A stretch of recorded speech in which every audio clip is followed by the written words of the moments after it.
श्रीगुरुभ्यो नमः। हरि ओम। श्रीमहागणाधिपतये नमः। श्रीमहासरस्वत्यै नमः। श्रीगुरुभ्यो नमः। हरि ओम। गुरुर्ब्रह्मा गुरुर्विष्णु गुरुदेवो महेश्वरः। गुरुसाक्षात् परब्रह्मा तस्मै श्रीगुरवे नमः। अस्मद्गुरोः विद्यानन्दनाथ गुरुचरणारविन्दाभ्यां नमो नमः। अस्मद्गुरोः काश्यपगोत्रपवित्रं नारायणतीश्वरच्छात्रं वन्दे दासकुटिष्ठं रामानुजदासस्वामिनं नमो नमः।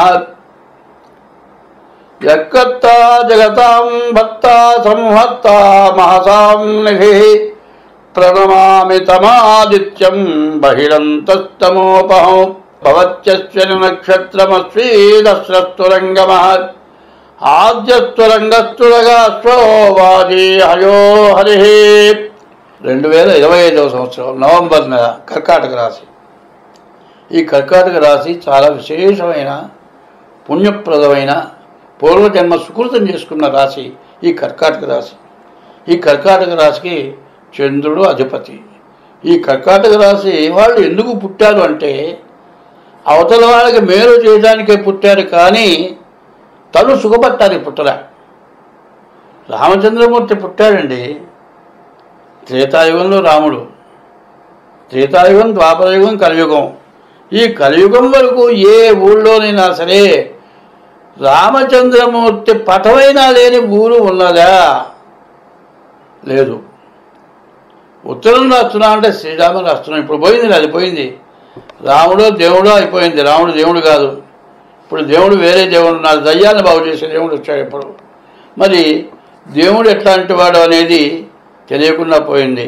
ఈ కర్కాటక రాశికి అష్టమంలో ఉన్న శని నవమానికి వచ్చాడు, కానీ ఆ నవమంలోకి వచ్చినా కూడా వక్రించాడు శని.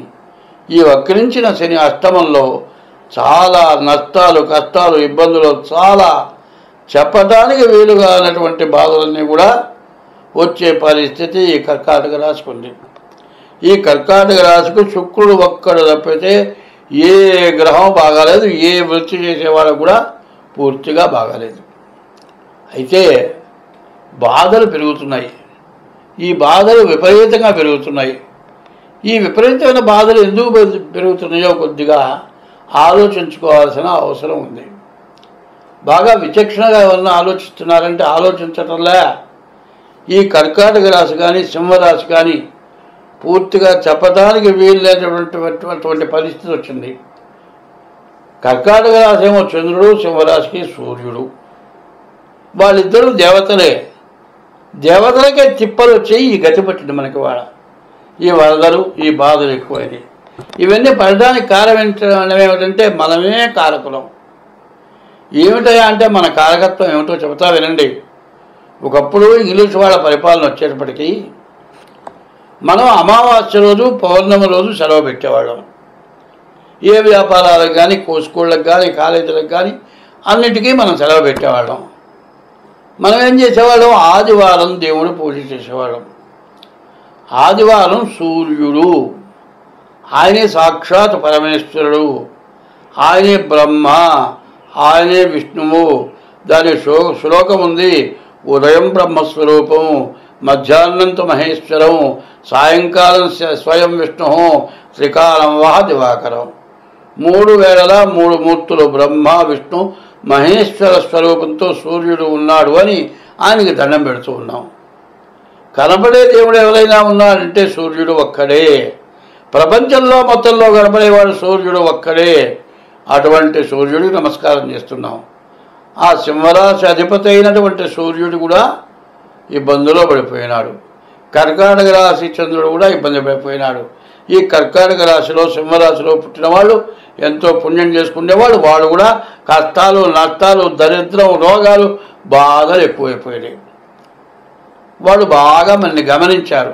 మన రాజ్య పరిపాలనకు వచ్చేశారు. భారతదేశాన్ని ఆక్రమించారు. ఏమిటి మన నాడు ఏదో చూశారు. దేవుడు వైద్యం చేసేవాళ్ళు, ఆయుర్వేద వైద్యుడు అట్ట చేయబట్టుకొని వైద్యం చేసి మందులు ఇచ్చేవాళ్ళు. ఇంగ్లీష్ వైద్యంలో స్టెథోస్కోప్ పెట్టి చూసి వైద్యం చేసేవాడు. అట్లాగే మననాడు వాళ్ళు బాగా అనుకున్నారు. ఏమిటంటే ఆదివారం రోజున దేవతా పూజలు చేయటం, మరి సూర్య నమస్కారాలు చేయటం, తర్వాత నదీ స్నానాలు చేయటం, సముద్ర స్నానాలు చేయటం, మనకి ఏదైనా దోషాలుంటే ఆ ఇష్టదైవాన్ని పూజించడం మనం అలవాటు పడ్డాం. వీళ్ళని ఎట్లా నాశనం చేయాలని మొదలుపెట్టారు. చర్చిలో ఆదివారం రోజు మొదలుపెట్టారు వాళ్ళ భజన. చిన్నగా మనల్ని చేర్చుకున్నారు. అక్కడ మటన్ పెట్టడం తింటాం మొదలుపెట్టారు. ఈ మటన్ పెడతారని మటన్ తినేవాళ్ళు బయలుదేరారు. ఎవరు తిండి వాళ్ళకి ఆశ కదా, వాళ్ళు వెళ్ళటం మొదలుపెట్టారు. అట్లా తిని తిని తిని మన వాళ్ళు పూర్తిగా మాంసాహారులు అయిపోయినారు. ఇప్పుడు మాంసాహారులు ఏమిటంటే చివరికి ఏమైపోయిందంటే మరి కొన్నాళ్ళ పాటు మరి హైదరాబాద్ బిర్యానీని గుంటూరులో పెట్టారు. హైదరాబాద్ బిర్యానీ ఏమిటంటే ఆవును చంపిన మాంసం హైదరాబాద్ బిర్యానీ తెలియక మన జనం తిన్నారు. సరే అదేనా పోనీ పర్వాలేదు. ఇప్పుడు ఏం చేస్తున్నారు, హోటళ్లలో మాంసం తినే హోటళ్లలో ఏం పెడుతున్నారు, కుక్క మాంసం పిల్లి మాంసం పెడుతున్నారట. ఈ మధ్య అనుకుంటున్నారు పిల్లిని చంపిన పాపం గుళ్ళు కట్టించిన పోతుట, దాన్నే తింటున్నారు ఇవాళ. మరి ఏమిటో మన పరిస్థితి మనం ఆలోచించుకోవాలి. ఎందుకంటే ఇవాళ శాకాహారం తింటే కూడా అలగని పరిస్థితి వచ్చింది. శాకాహారాలు కూడా మందులు వేశారు. కూరగాయలు ఒక్క రోజులో కుళ్ళిపోతున్నాయి. మరి దానికి కూడా ఇంజక్షన్లు చేస్తున్నారు. శాకాహారం తింటేనే చచ్చేట్టుగా ఉన్నాం, రాని రోగాలు వస్తున్నాయి. ఇట్లాంటి హీనమైన పరిస్థితి వచ్చింది. ఈ పరిస్థితి మారాలి అంటే ప్రతి ఆదివారం దేవుణ్ణి పూజ చేయటం అలవాటు చేయండి. వాళ్ళ ఆదివారం సెలవు వచ్చింది కాబట్టి ఆదివారం సెలవుని సద్వినియోగం చేసుకోవాలంటే మాంసం తినటం మానేయండి, శాకాహారమే తినండి, దేవుణ్ణి పూజించండి. మరి ఎందుకంటే ఒక సినిమా పాట రాశారు, జీవితమున సగభాగంబు నిద్దురకే సరిపోవు, మిగిలిన ఆ సగభాగంబు చిత్తశుద్ధి లేకపోవు, అతి నిద్రాలోలుడు తెలివిలేని మూర్ఖుడు పరమార్థం కానలేక నిద్దురకే చెడతాడు. అందువల్ల బ్రహ్మ ముహూర్తం తెల్లవారుజాము 3 నుంచి 5 లోపల దేవతా పూజ చేసే సమయం. ఎన్ని ఉద్యోగాలు చేసుకున్నా తెల్లవారుజాము నుంచి స్నానం చేయొచ్చు, దేవుని దీపారాధన చేయొచ్చు, సూర్యుడు నమస్కారం చేయొచ్చు. ఆదివారం సెలవు ఉంటుంది కాబట్టి ఆదివారం రోజు స్పెషల్ పూజలు పెట్టుకోండి. మాంసాహారం తింటాం మర్చిపోండి. ఎందుకు మర్చిపోంటున్నా అంటే అది బలం వస్తే రావచ్చునే, కాదంటం లేదు. ఒకప్పుడు ఏమీ దొరకని రోజుల్లో మనం మాంసాహారం తిన్నాము. మరి మంచిని ఏమని కూడా కొంతమంది ఉన్నారు. వాళ్ళు మనల్ని చంపుతారంటే ఏమంటారు చెప్పండి, ఒక్కడ దొరుకుతాం పారిపోతాం. ఏమీ లేదు, కచ్చ కొద్ది బ్లేడు పెట్టి కోసారనుకోండి అది పాపమా? మనం జీవరాశిని చంపితే పాపం లేదా? మరి ఈ పాపం ఎక్కువైపోయింది. అందులో ఆదివారం రోజు సూర్యుడికి ప్రీతైన రోజున జీవరాశుల్ని చంపి మాంసాహారం తింటాం మనం విపరీతమైన పాపం చేసుకుంటున్నాం. నేనేదో మాంసాహారం తినేవాడిని నేను విమర్శిస్తున్నాను అనుకోవద్దు. ఇంకో చోట చెబుతాను, మాంసం తింటే ఏమవుతుందో అది కూడా చెబుతాను. కానీ ఆదివారం ప్రత్యేకించి దేవుణ్ణి పూజించడం అలవాటు చేసుకోవాలి. ఈ కర్కాటక రాశి వారు తప్పనిసరిగా ఆదివారం రోజు దేవుణ్ణి పూజించడం చాలా అవసరం. మరి కార్తీక మాసం నెల రోజులు రాబోతోంది. 24వ తారీఖు నుంచి మళ్ళీ కార్తీక మాసం వస్తుంది. ఈ కార్తీక మాసం నెల రోజులు కూడా ఈశ్వరార్చన చేసుకోవటం మంచిది. సత్యనారాయణ స్వామి వ్రతాలు చేసుకోవటం మంచిది. ఈ కర్కాటక రాశి వాళ్ళు ఎంత జాగ్రత్తగా ఉంటే అంత మంచిది. వీళ్ళకి ఒకటే చెప్తున్నా, ఏమండి ఎంత ఆహారం తిన్నా ఇదివరకు ఏం చేసేవాళ్ళంటే కట్టెల మీద బొగ్గుల మీద వంట చేసేవాడు. ఎసరు ఎక్కువ పోసేవాడు, బాగా ఉడికేది. చివరికి ఆ గంజి వచ్చేసేది. దాన్ని వార్చకపోతే మైదా పిండిలాగా అయిపోతుంది. ఆ గంజి వార్చేవాళ్ళు. ఆ గంజి ఉప్పేసుకొని తాగేవాళ్ళు. తినే ఆహారాలన్నింటిలోకి కూడా గంజి బలమైందిట. ఇవాళ నాకు లేదు, నేను కష్టపడుతున్నాను, నాకు తిండి దొరకట్లేదు అని ఏడవటం కాదు మనకు కావాల్సింది. మనకు ఏది ఉపయోగపడుతుందో చూడండి. ఇవాళ గంజి తాగితే అన్నం తినదానికంటే ఎక్కువ బలంట. మరి రాగి జావ అది కూడా తాగుతున్నారు, బలమైంది. ఏదో నాకేదో దొరకలేదు, సమయానికి దొరికింది తింటాం, దొరకకపోతే గంజి తాగినా పర్వాలే. ఈ రాశి వాళ్ళు అప్పులు చేసుకొని బాధపడటం కంటే, అప్పులు తీర్చలేక ఇబ్బంది పడటం కంటే ఉన్న దాంట్లో ముడుచుకొని ఉండటం మంచిది. ఈ కర్కాటక రాశి పరిస్థితి ఎక్కడ ఏ గ్రహం బాగాలేదు కాబట్టి శుక్రుడు ఒక్కడ బాగున్నాడు, వివాహం కావడానికి అవకాశం ఉంది. ఆ వివాహం చేసుకోవాలన్నా కూడా చాలా జాగ్రత్తగా మీ జాతకం చూసి, మీ జాతక రీత్యా బాగుందో లేదో చూసుకొని వివాహం చేసుకోవడం ఎంతైనా మంచిది.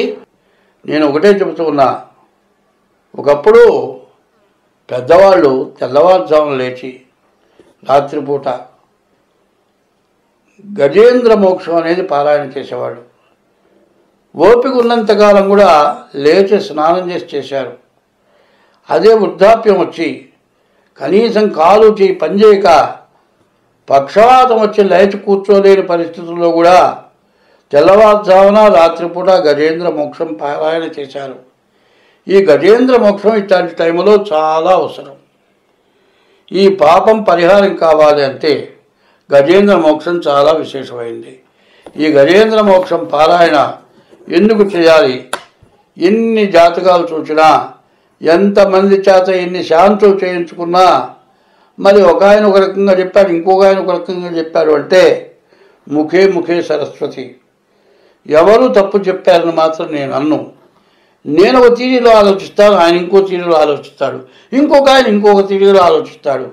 అన్నీ కరెక్ట్గానే ఉంటాయి. కానీ నీవు చేసినటువంటి పాపం నువ్వు ఎన్ని పూజలు చేసినా నీకు పోవటం లేదు. ఎన్ని చేసినా పోయినటువంటి బాధలకి గజేంద్ర మోక్షం చాలా ప్రధానమైంది.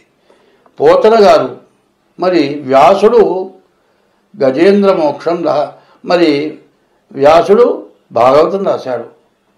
దాన్ని తెలుగులోకి మరి వ్యాసుడు రాసిన దానికంటే చాలా గొప్పగా రాశాడు పోతన గారు. తెలంగాణ బమ్మెర జ్ఞానం అనే ఊళ్ళో పుట్టాడు. ఆయన భాగవతం రాయటమే కాదండి, ఆయన ఆ భాగవతాన్ని రామచంద్రమూర్తిగా కృతి ఇచ్చాడు. ఏ రాజులకి కృతి ఇవ్వలే, ఆ కృతి రామచంద్రమూర్తిగా ఇచ్చాడు. అది చాలా విశేషమైన ఫలితాన్ని ఇస్తుంది. ఎందుకంటే ఏ రాజుకో కవనం కృతి ఇస్తే దాని ఫలితం కంటే రాముడు చాలా గొప్పవాడు. ఎందుకంటే పసిపిల్లలకి నీళ్లు పోసేటప్పుడు శ్రీరామ రక్ష సర్వ జగద్రక్ష అంటారు. రాముడు అందరినీ రక్షించే కాదుట, సర్వ జగత్తును రక్షించేవాడు రాముట. ఆయన 18 అధ్యాయాల్లో ప్రతి అధ్యాయంలో కూడా మొదటి పద్యం రాముడిని ప్రార్థిస్తూ రాశాడు. అటువంటి గజేంద్ర మోక్షం 40 రోజులు కనుక మీరు పారాయణ చేసుకుంటే ఎన్ని బాధలున్నా కూడా పోతాయి, బాగుంటారు. రకరకాలైన బాధలు, వ్యాధుల వల్ల బాధలు, కుటుంబం వల్ల బాధలు, పక్క వాళ్ళ వల్ల బాధలు, బాగుంటే మనల్ని బతకనీయకుండా మనల్ని చంపుతామని బెదిరించే వాళ్ళు ఉన్నారు. ఇట్లా రకరకాలైన చెప్పుకుంటానికి వీలు కాని బాధలు ఉన్నవాళ్ళు చాలామంది ఉన్నారు. ఇట్లాంటి బాధలు ఉన్న వాళ్ళు ఎవరైనా సరే ఈ గజేంద్ర మోక్షం, అందుకంటే పోతన గారు తెలుగులో రాశాడు. ఆ పద్యం మనకు చదివితే చాలా అర్థమవుతుంది. సంస్కృతంలో రాసినటువంటి గజేంద్ర మోక్షం కంటే తెలుగులో రాసిన గజేంద్ర మోక్షం పారాయణ చేస్తే మీకు వెంటనే ఫలితం వస్తుంది. కాబట్టి ఇట్లాంటి టైంలో ఎవరైనా సరే 40 రోజులు, కనీసం 20 రోజులు, లేకపోతే 11 రోజులైనా సరే ప్రతివాడు కూడా గజేంద్ర మోక్షం పారాయణ చేయించుకోండి. ఎందుకంటే ఇది చాలా కష్టమైంది. తెలుగులో కూడా కొన్ని అక్షరాలు పలకవు. అమ్మవార్త ఆయనతో బయలుదేరి వెళుతోందిట, ఆయన ముందు పరిగెత్తున్నట్ట. ఆయన వెనకాడితే ఆ అమ్మవారు లక్ష్మీదేవి పరిగెత్తుందిట. ఎట్లా వెళుతుందంటే ఆమె వెళుతున్నది ఈ పద్యం రాశాడు. అడిగేదనని కడువడి జనునడిగిన తన మగడు నుడుగడని నడయుడుగున్ వెడనెడ సిరిముడి తడబడ నడుగిడు నడుగిడదు జడిమ నడుగిడు నెడలన్. ఈ పద్యం జాగ్రత్తగా చదవాలంటే చాలా కష్టం. ఒక్క అక్షరం అటు ఇటు పడ్డా పోతుంది. పుస్తకం చూసి చదువుతాను అనే దానికంటే మరి తప్పు చదివితే చాలా దోషం ఉంది. ఎందుకంటే ఒకటే చెబుతున్నా, ఇప్పుడు కూడా సప్తశతిలో భార్యాము రక్షతు భైరవేమనుంది. భార్యాము రక్షతు భైరవేమని ఉంటే వాళ్ళు తొందరలో భార్యాం భక్షతు భైరవేమన్నట్ట. భార్యాం భక్షతు భైరవి అంటే భార్యను తినేసింది. దేవుణ్ణి ప్రార్థించేటప్పుడు కూడా అక్షరం తేడా పడకుండా జాగ్రత్తగా, అవి తెలుగే కావచ్చు, ఆ అక్షరాలు జాగ్రత్తగా పలకాలి.